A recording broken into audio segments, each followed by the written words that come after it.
Assalamualaikum warahmatullahi wabarakatuh. Saya Cahyo Dilukito sebagai perwakilan dari kelompok 6, kelas Teknik Riset Operasi A akan mempresentasikan penambahan variabel keputusan. Kelompok 6 terdiri dari Bobi Kurniadi Widodo, Muhammad Fadilah, Cahyo Dilukito, Bagas Guseza Antito, dan Ferila Zahranada. Apa itu variabel keputusan? Variabel keputusan adalah variabel yang dapat menentukan keputusan-keputusan yang akan dibuat dalam pencapaian solusi optimal. Kesalahan dalam menentukan variabel keputusan akan menyebabkan perusahaan salah dalam mengambil keputusan dan solusi yang dicapai tidak optimal. Menurut Siswanto dalam bukunya tahun 2007 halaman 26, variabel keputusan adalah variabel yang mempengaruhi nilai tujuan yang hendak dicapai. Pada proses pembentukan suatu model, menentukan variabel keputusan merupakan langkah pertama sebelum menentukan fungsi tujuan dan fungsi kendala. Lalu, apa itu penambahan variabel keputusan? Penambahan variabel keputusan baru sebenarnya merupakan gabungan dari kasus perubahan pada koefisien-koefisien fungsi tujuan dan perubahan pada koefisien-koefisien teknis atau fungsi kendala. Adanya tambahan variabel baru sebenarnya dapat dianggap seolah-olah variabel tersebut sudah ada. Sebelumnya, hanya koefisiennya adalah 0. Akibat dari adanya variabel yang baru tersebut akan mempengaruhi penyelesaian optimal. Apabila variabel baru tersebut memperbaharui baris fungsi tujuan tabel simplex optimal. Kita masuk ke contoh soal. Selesaikan masalah linear programming berikut dengan metode simplex. Dengan fungsi tujuan, maksimalkan Z sama dengan 3x1 ditambah 5x2. Dengan fungsi kendalanya, 2x1 lebih kecil dari 8, 3x2 lebih kecil dari 15, dan 6x1 ditambah 5x2 lebih kecil dari 30. Contoh soal ini adalah contoh soal yang sudah kita kerjakan pada pertemuan 3 sebelumnya. Maka hasil yang didapat adalah sebagai berikut. Ini adalah tabel simplexnya yang hasilnya sudah optimal, di mana Z memiliki nilai 55/2. Nah, yang akan saya bahas adalah hitunglah apabila variabel baru akan mempengaruhi solusi jika ditambah A, X3, B, 2X3 dengan koefisien teknis atau koefisien teknologinya adalah 1, 1, dan 1. Jadi maksudnya, apakah variabel baru akan mempengaruhi solusi jika ditambah? Nah, jadi variabel keputusan yang tadinya hanya 2 yaitu 3x1 dan 5x2 akan ditambah satu variabel lagi yaitu x3, di mana di sini ada dua soal dengan koefisien soal pertama 1x3 dan koefisien soal kedua 2x3. Mari kita jawab soal yang pertama. Sebelumnya, untuk membuktikan bahwa variabel tersebut dapat mempengaruhi solusi yang ada menggunakan rumus berikut, yaitu koefisien n sama dengan c variabel basis dikali dengan matriks B inverse dikali dengan AN dikurang dengan CN.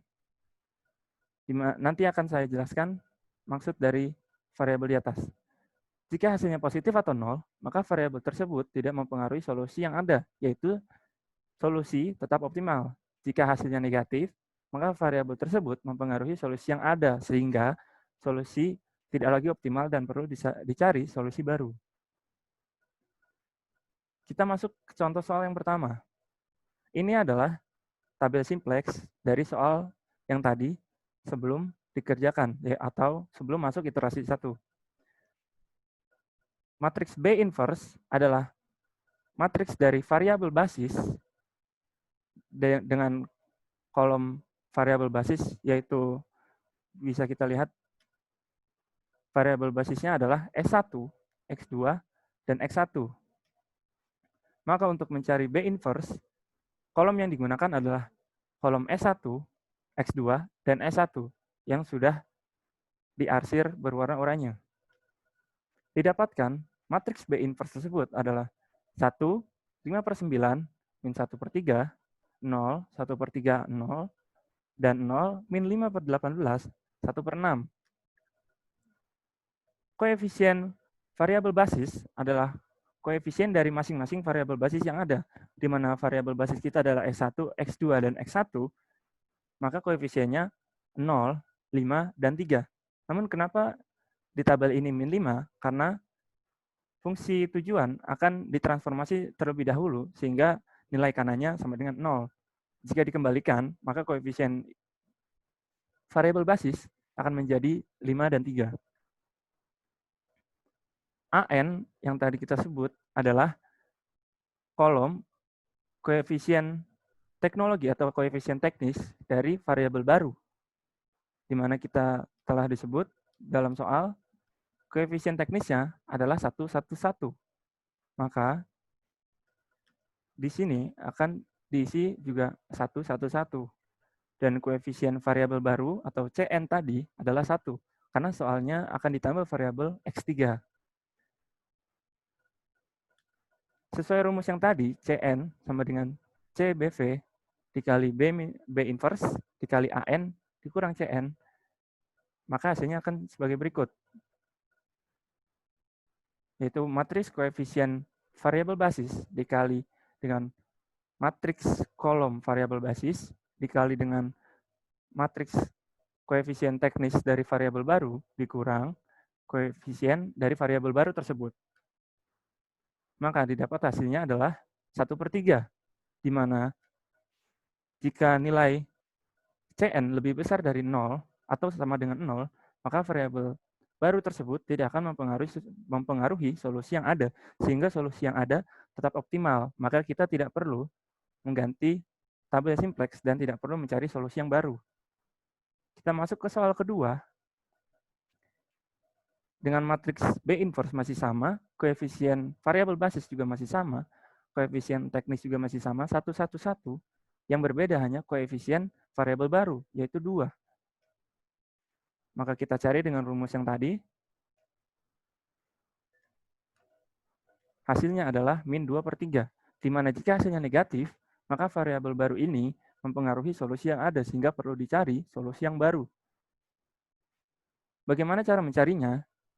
Kita ulang dengan metode simplex, namun dengan menambahkan variabel baru, di mana variabel baru di sini ada di 2x3, dan koefisien teknisnya tidak masuk ke dalam fungsi kendala, yaitu 1, 1, 1, yaitu ditambah x3, ditambah x3, ditambah x3. Selain itu, tidak ada yang berubah. Mari kita mulai mencari.